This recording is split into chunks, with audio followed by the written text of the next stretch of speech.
cannot lower rates because of new data that's coming out. And I want to talk about it. I've got multiple stories. There is an interesting parallel between when an economy is collapsing, what the Federal Reserve always does with rates. And the one thing is certain is that the Federal Reserve will always be the last to act, whether that is to lower rates or to raise rates. I'll give you an example. Many people were watching this channel and subscribed to the channel back in 2022 when I was a year prior to that warning that inflation was going to take off, and to start preparing now, buying certain things that you need ahead of time because they're going to get more expensive, like food and things like that, canned goods. Type 1 if you remember my videos where I was saying if you want to beat the stock market, just buy some canned food, and the percentages of rate of that going up will be better than the stock market. So a lot of people got prepared for that, right? Well, then the Federal Reserve came out after inflation is just soaring, because it really started in August and September of 2021, 2022, around there. And I get the years mixed up, sorry. But then they came out, Federal Reserve Chairman Jerome Powell, first off said it was going to be statutory. Stand by. Need some coffee. Real quick, here, I'll throw a shout out. The emergency sleeping bag I told you about, they're doing an Independence Day sale. So links down below if you want it. I keep them in my car, in my go bag. All right, give me some coffee. Stand by. Oh, yeah. He said it was going to be transitory inflation. That's right. And he was totally wrong, right? And so what happened is in that December, he said, you know what? We're going to start getting inflation under control next spring, meaning we'll raise rates next spring and, slow down spending as rates go up. And then, of course, they don't just slam rates higher like Paul Volcker did, and he had to do that because he had us set. Sorry, it's true. They started incrementally doing it, meaning that inflation just ramped up.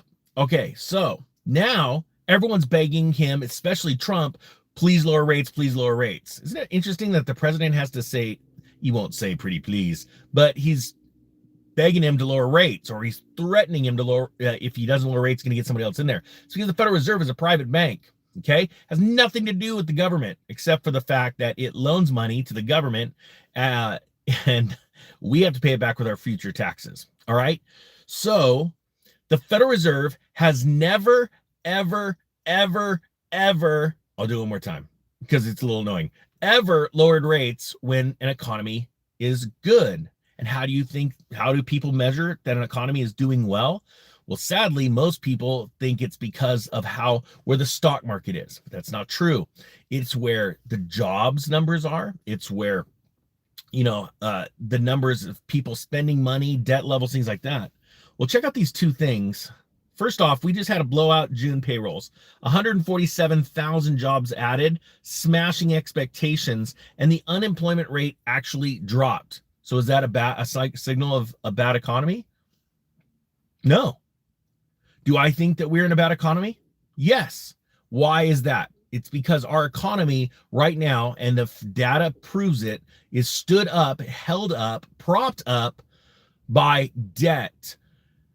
Multiple types of consumer debt: student loan debt, mortgage debt, credit card debt, auto debt, so many more types of debt. And that's what's been propping this up. As a matter of fact, we got a bunch of millionaires out there that think they got something, or you may think they've got something, but they really don't. All they do is have a massive debt load.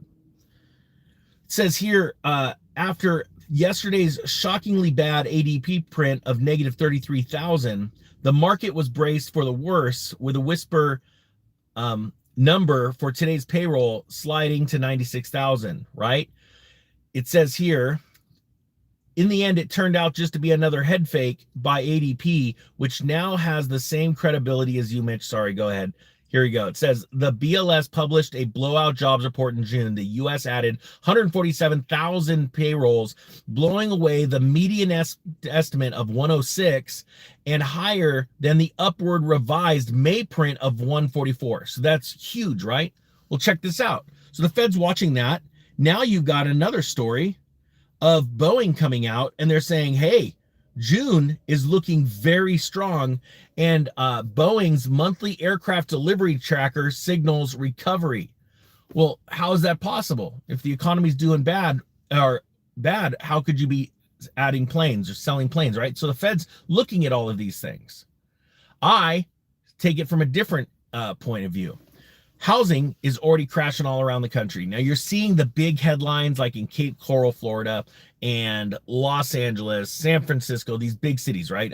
Austin, Texas, these big metropolitan cities. But I want to remind you, those are the first ones to explode in value. Okay, so we're already in the real estate correction. People cannot afford to sell their home and buy the exact same home next door. They still can't. They're still tied down by those lower rates. They're literally like golden handcuffs. So the Fed's not going to lower rates. And there's this battle going on between the president and the Federal Reserve. Now, I just went to Costco yesterday. How many people have ever purchased Costco muffins? Do me a favor. Type 1 if you have ever purchased Costco muffins. Yes, I know there's going to be someone telling us how bad they are for you. We all get it. They're bad for you, but they're also delicious. Just off topic, my favorite flavor is the poppy seed. All right, so you've seen the Costco muffins. They are a 6-pack of very large muffins, and size matters when you're talking about muffins. And you're like, so you'd get 2 6-packs for $6.99, right? All right. So just the other day, I go into Costco. I got the wrong phone. I took a photo of the wrong phone.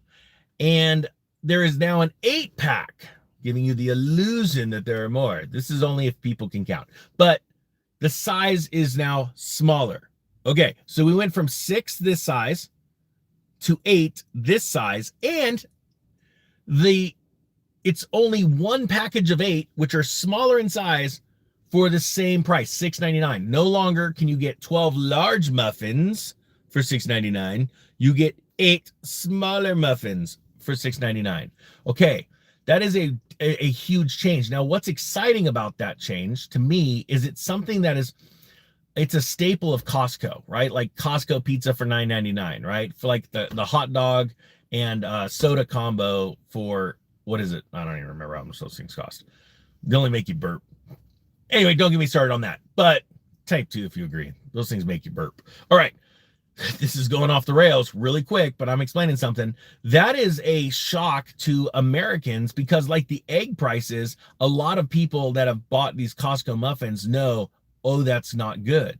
And I've been telling people that inflation is getting worse and worse and worse. And for a company like Costco that knows, and there have been documentaries made in the past about how Costco has went to great lengths to keep that hot dog price the same, to the point of where they bought the bun manufacturer, the hot dog manufacturer. I mean, they bought everyone involved in the supply chain because the CEO at the time said there's no way we could give up that price.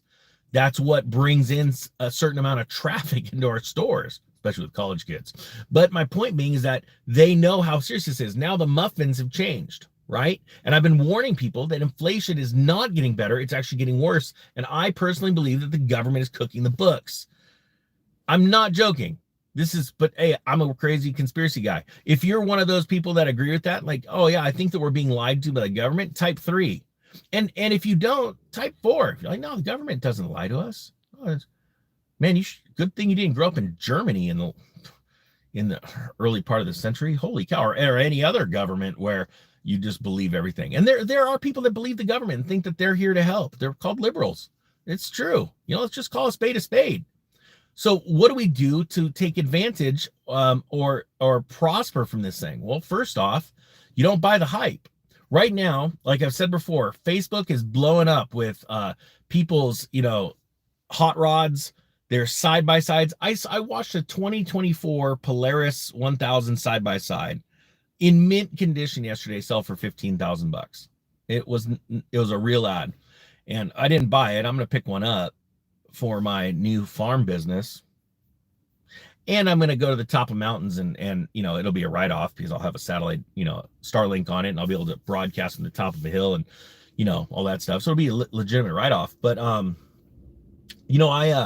I'm watching people just dump equipment, excavators, bobcats. I'm waiting off. I just picked up a mint condition dump trailer from a large Caterpillar company, right? Empire Cat.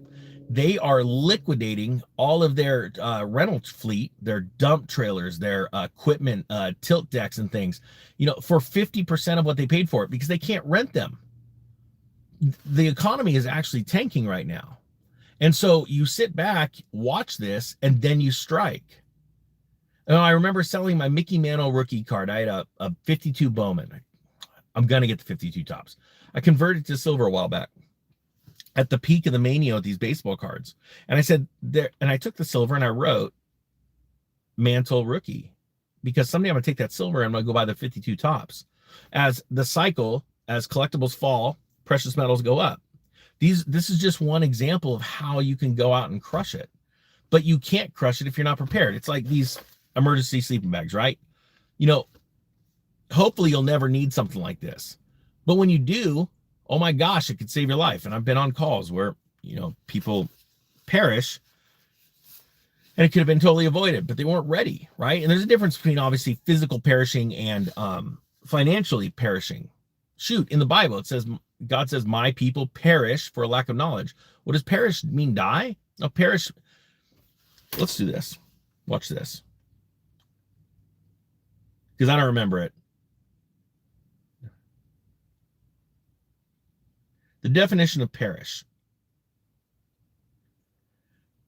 It's one thing is suffer death, typically in a violent, sudden, or untimely way, right? That's one definition, but there's multiple definitions of the word. It says here, suffer complete ruin or destruction.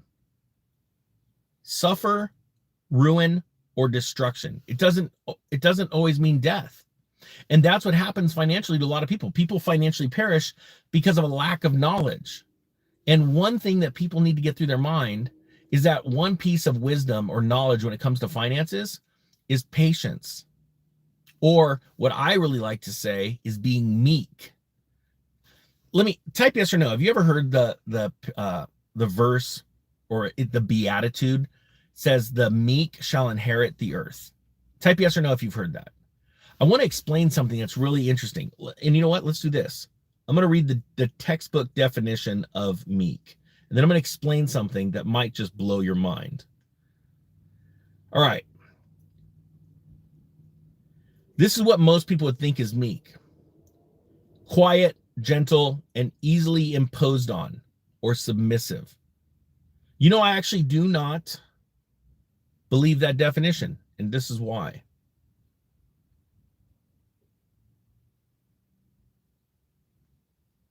This is a quick internet version of this, right? Because it says the Bible sort of means meekness is this.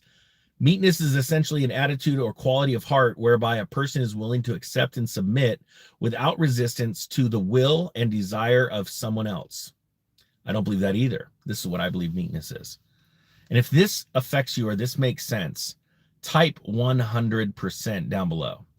Meekness is how Jesus won when Satan was trying to tempt him. When Jesus was hungry and Satan said, hey, you could do anything you want, you know, or you're thirsty, you know, strike that rock, or, you know, do something out of anger and cause water to flow out of it, or bread to be created, manna, right? So Jesus had the authority, the power, and the ability to do that. He was thirsty, he could create water.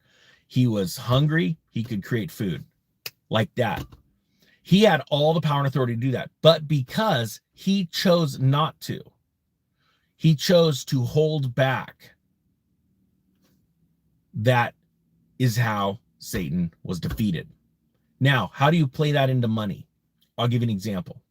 When I was 26, I wanted a Ferrari really bad. I saved up $50,000 to buy a used 1996 Ferrari 355 Spider. That was my dream car. Okay. That's how much it cost. I just go give them the 50 grand. I get a Ferrari cash. Even back then I wasn't too much on debt other than I had a lot of mortgages, right?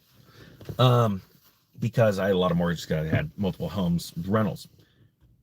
Instead, I chose to buy an F-350 beat up truck. It had a tainted title because it was in an accident, right?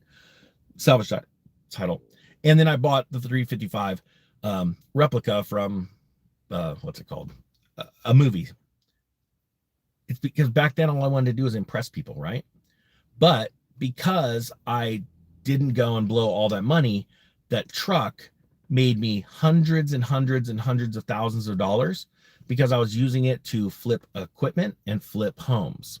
I had a little side hustle flipping homes and stuff.